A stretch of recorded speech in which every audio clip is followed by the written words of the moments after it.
di hadapan orang-orang, falam yusalli alaika famata, kemudian tidak mengucapkan salawat kepadamu wahai Rasul dan kemudian mati, fadakhalan naro, maka dia akan masuk neraka. Kok ada Rasulullah namanya disebutkan, kok tidak menjawab atau mengucapkan salawat kepadamu, maka mati masuk neraka, ucapkan amin. Lalu Rasul jawabannya amin 3 kali. Kira-kira pertanyaannya, aminnya kita tadi kan terakhir, amin amin. Amin tadi suruh baca, saya suruh baca sebentar itu, tapi saya ada speedul bed, nggak pantas kalau saya. Nah, bayangkan saja, amin kita itu dikabulkan atau tidak? Yakin 100% dikabulkan? Maka jawabannya yang mungkin masing-masing berbeda. Tapi ketika Rasulullah yang mengaminkan, kira-kira aminnya itu bakal ditolak setengahnya atau seluruhnya akan dikabulkan? Pasti pun akan dikabulkan. Nah, ini satu saja. Terakhir tadi, ketika disebutkan nama Rasul Sallallahu Alaihi Wasallam, kok tidak mau bersalawat kepada Rasul, pelit bahasanya, maka dia mati dalam keadaan masuk ke dalam neraka. Makanya hari ini ketika ada Rasul disampaikan salawat serta salam, kita aturkan kepada junjungan Nabi Muhammad di mana-mana, entah paham hadisnya atau tidak. Allahumma sholli ala Muhammad, Allahumma sholli alaihi, Allahumma sholli ala Sayyidina Muhammad. Kalau tarawehan, padahal dicari dalilnya ketika taraweh antara 2 rakaat, mana dalil alladzi yusannu baina raka'ataini fil tarawih masalah, yusannu ayyakula sholawat alal nabi masalah. Mana dalil di dalam sunnah Rasul dianjurkan untuk membaca sholawat antara sholat taraweh 2-2? Bila andaikan orang Arab ngomongnya begitu, Pak. Hal yujadu fi as-sunnah nabawiyah min sunnani qiraati sholawati baina raka'ataini fi tarawih masalah. Orang Arab mungkin ya pasti akan, kalau datang ke Indonesia pasti aneh. Kok ada sholat taraweh, di antara sholat taraweh ada sholawatnya? Orang Arab istilahnya hal yujad fi as-sunnah, apa yang enek di hadis ada tradisi baca sholawat di antara 2 rakaat tarawih misalkan. Yang ada ya dari sini. Jawab aja. Dia pergi saja ke Arab yang tadi saya cerita. Gak ada. Ketika tidak ada, apakah terus dihapus itu tadi? Inilah tradisi diantaranya dampaknya. Gara-gara ulama-ulama tadi mentradisikan tadi, Rasulullah dikenal, sahabatnya dikenal, paling tidak kita itu. Kalau rajin sholat tarawih, tahu siapa Rasulullah, tahu siapa sahabatnya 4, Abu Bakar, Umar, Utsman, Ali, itu tahu namanya. Sehingga kapan-kapan ketika Rasulullah disebutkan, pasti akan pengen tahu siapa sesungguhnya Rasulullah. Itulah ulama-ulama mentradisikan, membuat kebiasaan-kebiasaan yang ujung-ujungnya adalah agar kita semua cinta dengan ajaran Rasul sallallahu alaihi wasallam. Kalau bis Arab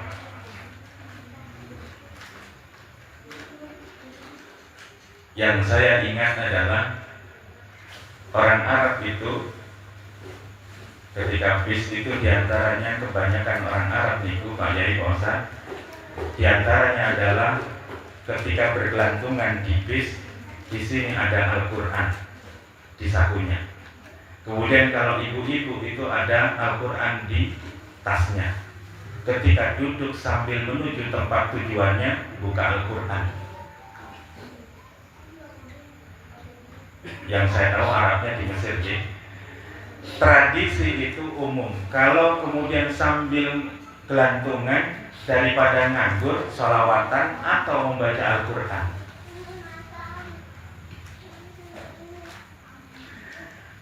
Salah satu diantaranya yang berkenan Kalau kelahi omel-omelan pas sempit bisnya, misalkan kan gelantungan biasa, yang perempuan ya laki berisbut sama lah, laki perempuan sama. Pas misalkan kesenggol, beda. Perempuan di sini dengan di sana beda. Perempuan di sini kesenggol, marahnya paling biasa saja. Tapi kalau orang Arab kesenggol, mulutnya bisa nyaring kemana-mana. Sepatu ini bisa diangkat, dilemparkan ke laki-laki. Itu bedanya. Makanya beruntung jenengan punya istri dari kilometer 10. Ngomelnya nggak senyaring dasar sana. Perempuan Indonesia lebih cantik ketimbang perempuan Arab. Kata siapa? Kata orang Arab. Kalau kata orang Indonesia, perempuan Indonesia kalah cantik dengan perempuan Arab. Kata siapa? Orang kilometer 10. Ini adilnya Allah. Katanya kemarin ada cerita sedih. Kenapa sih orang Arab itu sering nikah di Kalua Utara? Kalau pengen cerita mawon sampai jam 10 selesai Pak. Iya Pak. Jadi Pak, gue sampai luwe baru selesai. Luwe dan tanda-tanda menguap, mengantuk itu tanda-tanda selesai. Tapi orang ngantuk-ngantuk sampai jam 12 jam 1. Monggo nanti tolong diisyarai Pak Nggih. Diisyarai ingin cukup selesai sampai menguap-menguap lah ditunjukkan ke saya. Itu berarti tanda-tanda selesai. Atau tanda supaya kopinya teko itu juga tanda. Al-akil al-alim yakfi bil isyarah. Orang berakal, orang berilmu itu cukup dengan isyarat tanda. Kalau enek seperti tadi, lain jenengan ngantuk berarti supaya cukup. Sedangkan sing mendengarkan kok pura-pura ngantuk itu pengen kopi, itu bayangannya mau. Tapi menyakiti Pak Ustadz ngomong lama-lama pengen banyak dengan kajenengan sampai pura-pura ngantuk itu menyakiti saya. Itu dua tadi ini muter-muter mau. Jadi lain ngantuk yo, Nah cerita tadi, ketika ada di bis, ketika terjadi percekcokan, obatnya adalah salawat. Pas lagi ngomel, satu saja ngomong, Sallu alaihi, langsung Allahumma sholli ala Muhammad. Mau kelahi mau apa ngomong, Allahumma sholli ala Muhammad, Allahumma sholli ala Muhammad. Itu dua-duanya otomatis. Pas lagi ngomel, salawat. Allahumma sholli ala Muhammad, Allahumma sholli alaihi. Lanjut lagi, Allahumma sholli ala Muhammad. Itu dipraktekkan teman-teman ketika ada percekcokan dalam mulut, sholawat menjadi penengah-tengah antara permusuhan tadi. Itulah hebatnya sholawat di sana. Tapi kalau sholawat sini mau bubaran biasanya gitu. Mustahil tumo makan wareg ngoten niku. Wis jam 10. Salam Muhammad. Nek sing arep rokok urung buat iki opo iki. Tradisi beda.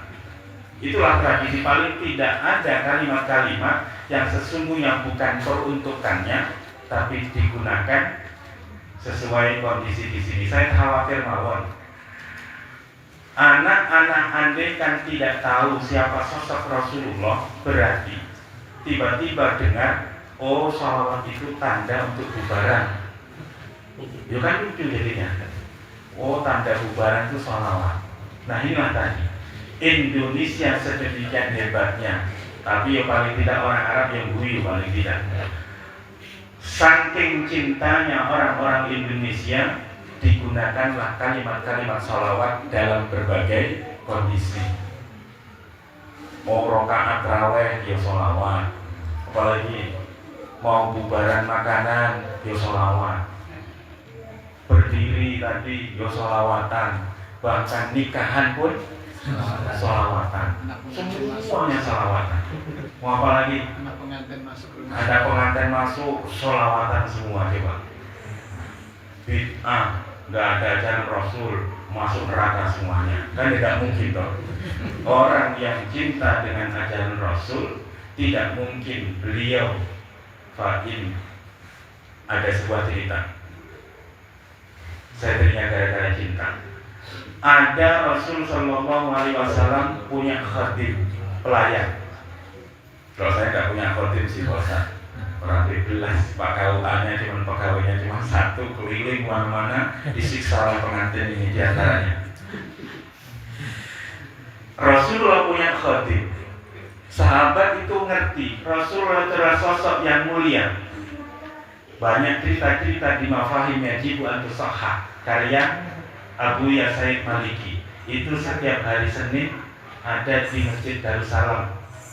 Masjid Darussalam, masjid depannya KUA. Setiap hari Senin pertama setiap bulannya 10 salam. Monggo di sana kalau ingin kenal siapa Rasulullah di dalam. Nah singkat, yang saya ingat adalah Rasul Shallallahu Alaihi Wasallam. Kalau diceritakan di masjid sana, yang saya ingat itu adalah Rasulullah itu sosok yang luar biasa, yang sangat dikagumi. Bahkan sisa-sisanya, kayak hari ini sisa saya ini, andaikan saya Rasulullah berputih, ini andai. Makanya di pesantren itu banyak. Kenapa? Kiai-kiai bekas-bekasnya itu jadi rebutan. Nah, Rasulullah diantaranya adalah ketika Rasulullah bekam, darah biasanya dibuang, diwadahi oleh sahabat tadi, disuruh buang ke sana. Tolong buang, biasanya dibuang. Setelah dibuang, diambillah, dibuang sampai jauh. Kemudian setelah tidak ada orang, harusnya dibuang. Apa yang beliau lakukan? Diminum. Baru balik lagi. Kok lama? Ngapain? Kata Rasul tadi toh? Buang katanya. Buang kemana? Yang buang yang nggak bisa ditemukan lagi katanya. Dia di mana? Dibuang yang tidak bisa ditemukan di mana? Diminum tadi. Rasulullah marah tidak? Enggak. Siap hukumnya minum darah najis atau halal? Haram atau halal? Makanya ketika nyembelih, sembelihlah dengan sempurna supaya darah-darah keluar semuanya. Kok ada darah di dalam daging yang mungkin bisa dibersihkan, tidak dibersihkan, maka kita makan perkara najis alias haram. Rasulullah tahu tidak? Darah itu haram diminum. Pasti tahu no? Nah singkat ceritanya adalah itulah kekhususan Rasul Sallallahu Alaihi Wasallam. Beliau tidak marah sehingga beliau berbicara yang saya lupa redaksi teksnya. Engkau telah memasukkan sesuatu yang nanti sesuatu itu menjadi penghalang api neraka untuk menyambar dirimu. Ada darah masuk di dalam darahnya sahabat tadi. Itu satu. Itu berarti nggak pernah diajarkan Rasul cintanya kepada Rasul sampai melakukan demikian. Ada yang juga diantaranya adalah ini, Al-Qir'ah namanya. Ada sebuah cerita Rasulullah itu ketika diberi qir'ah wadah yang seperti ini terbuat dari kulit. Ketika Rasulullah disuguhkan itu, diambillah qir'ah tadi dan diminumlah qir'ah tadi.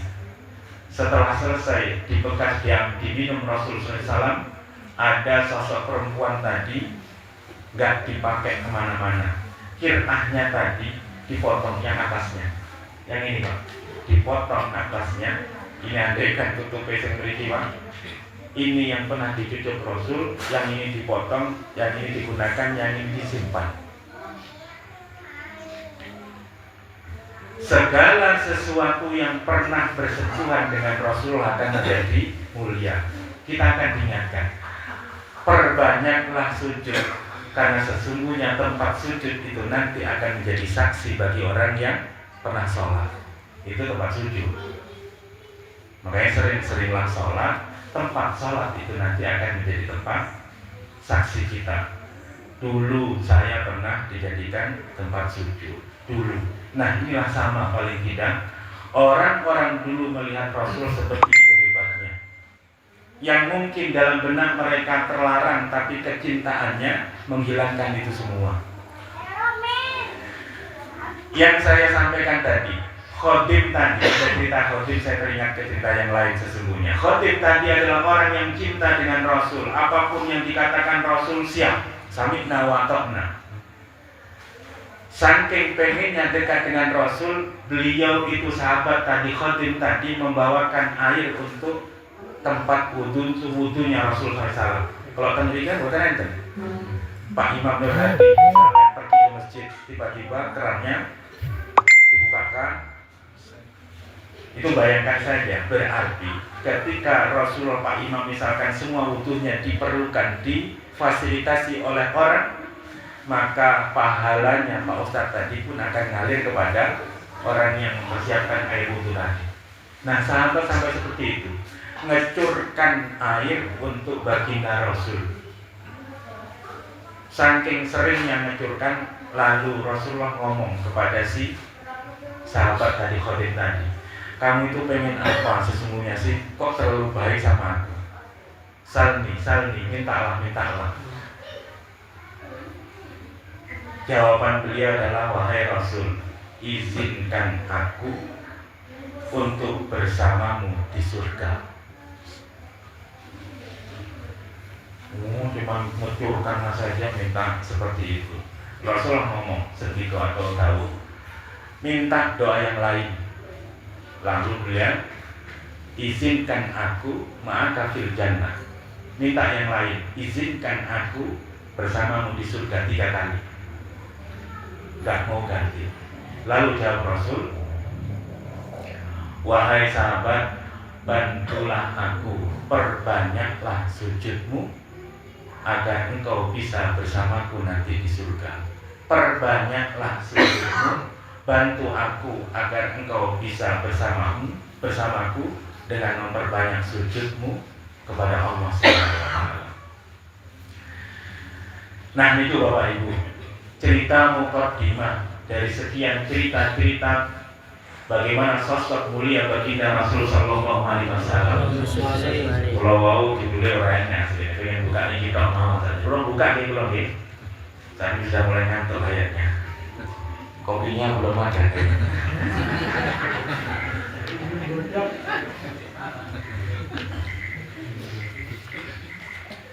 Kalau tadi terinspirasi dari Pak Yai tadi berdiri sambil kecap-kecap bayangin cintanya sama Rasulullah SAW, sehingga paham juga, ya koyok pura-pura paham gitu kan. Man tasyabbaha biqaumin fahuwa minhum. Pokoknya pura-pura saja, pura-pura kayak yang paham itu, maka dianggap cinta kepada Rasulullah SAW. Hari ini kita kumpul semuanya dengan para pecinta Rasul. Mudah-mudahan pun nanti ketularan masuk surga dengan cinta hari ini. Amin. Allahumma amin. Terus mau dibacakan? Pulau tidak buka soal. Mumpung kadang jarang-jarang nih Pak. Pak KUA datang malam-malam, hampir sampai sulit ngundang Pak KUA nikah malam-malam. Kok ada orang ngundang nikah malam-malam? Tidak. Tolong apa? Tidak. Itu kalau nikah ya. Tapi kalau urusan ngopi siap. Itu. Cuma kopi ini teko-teko. Buatan gue yang mau bosan.